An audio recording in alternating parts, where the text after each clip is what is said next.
walking 2 hours, running 1 hour, driving 10 to 14 minutes. Parang dun sa tindahan, 10 kilometer. Or parang mas malayo pa yun. Talaga kaya yun. Ang layo. Invite niya ako. Ngayong Friday yata. Hindi ko kaya yun. Kung sasama ko, matutulog ako sa gilid.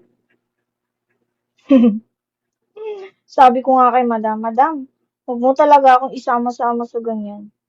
Saktong-sakto ako yung pinakahuli gabi na. Yung iba tulog na. Ako pa, papauwi pa lang. Laging check-in check.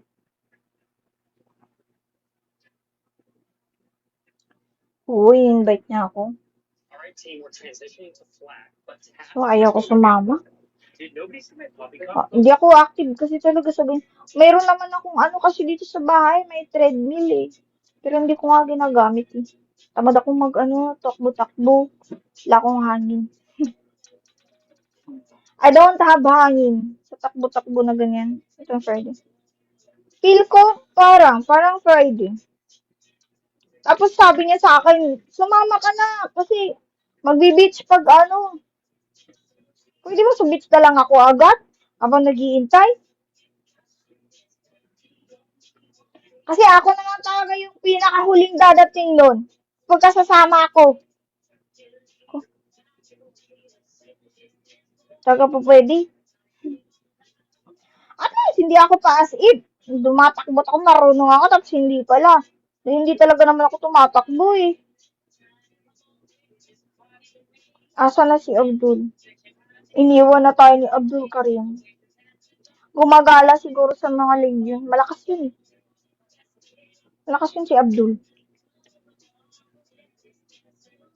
Yung kayo nakain nun, sinuport ako ngayon. Sa bagay, never ko naman kasi siyang binudol. Never ko siyang hiningian. Siguro na-realize niya. Bait-bait naman ang batang yun. Bait-bait ng batang yun eh.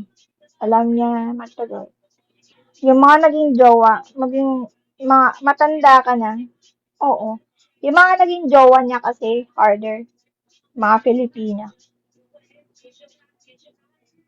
Mga Pilipina yung naging jowa niya, kaya gano'n.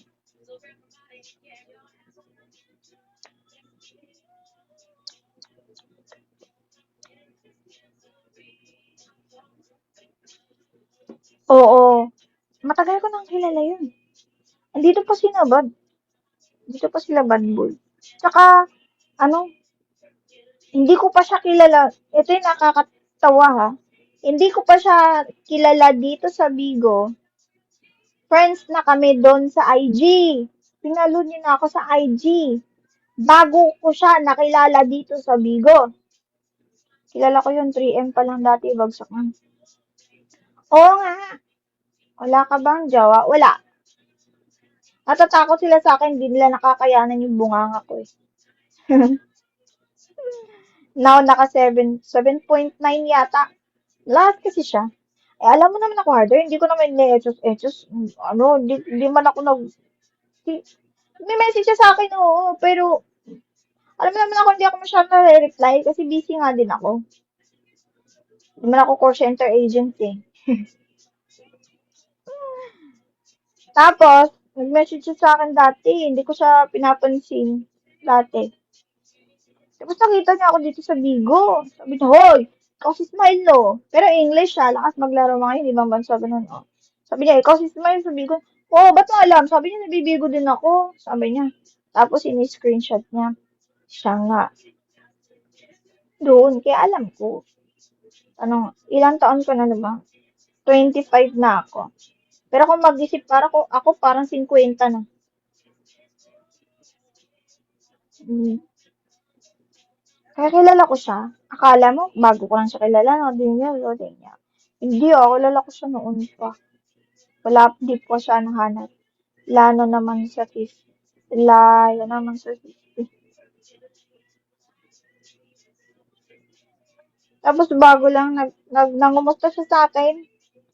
Nangumusta siya sa akin. Parang isip bata ka pa.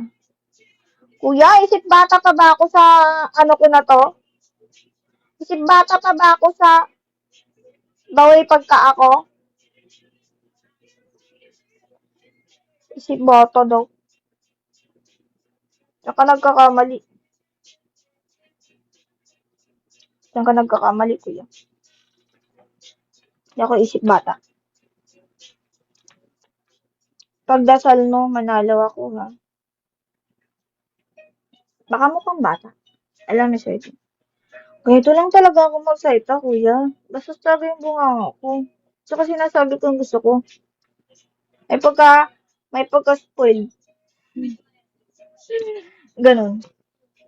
Para break natin yung 100, maglalaro si Harder. Dapat marunong ka nang magsikap. Eh bakit? Ano sa tingin ko yung pagbibigo ko? Joke lang?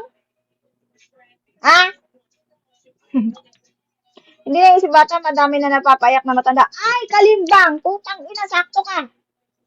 Sa lahat ng message ngayong araw, ikaw lang yung tama. Tamang-tama to si Kalimbang. Panig ka kay Kalimbang, ha? Period. Love is serious, man. Jane love. Ako lang yung isip bata na madami ng napaiyak na matatanda. Tamang-tama talaga si Kalimbang. Man, ganyan lang talaga si Ma'am Kakarot D. Oo, naglalaro yata si Harder eh. RC niya 50k. Tsa, hello, tsa. Harder na, sana all. Sana manalo ka ng 500 million.